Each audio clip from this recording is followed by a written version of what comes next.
Tonight, Republican Congressman Jim Sensenbrenner has filed a complaint with the House Ethics Committee, urging them to, quote, immediately open an investigation into allegations that Eric Swalwell was, in fact, compromised by a Chinese spy. Yeah, that would be important if, in fact, he had a relationship and they might actually have incriminating evidence on him. Why is he on the House Intel Committee?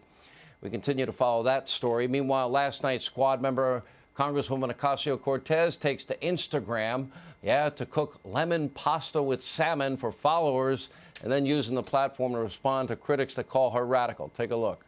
You know, shout out to my fellow radicals who think that, we should live in a humane, advanced society.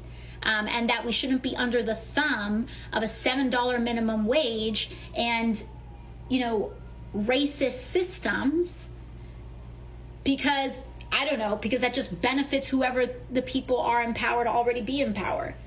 So, shout out to my radicals.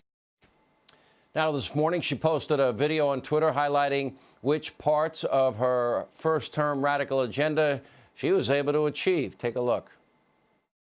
I authored and introduced the Green New Deal with Senator Ed Markey and secured 115 House and Senate co-sponsors on it. Regional versions of the Green New Deal were also adopted by 10 local governments, including the state of New Mexico and cities of Austin, Los Angeles, New York City, Boston, and more.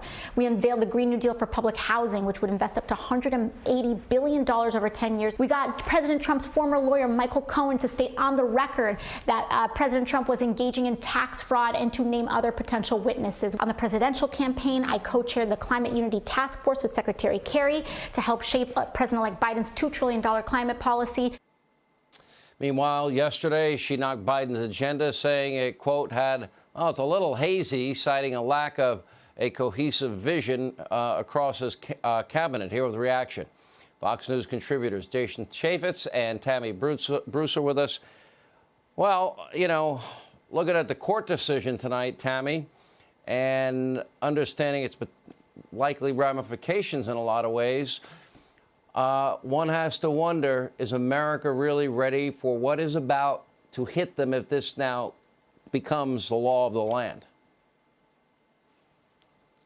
Well, look, I think that, first of all, calling Alexandria Ocasio-Cortez as a radical is an insult to actual radicals.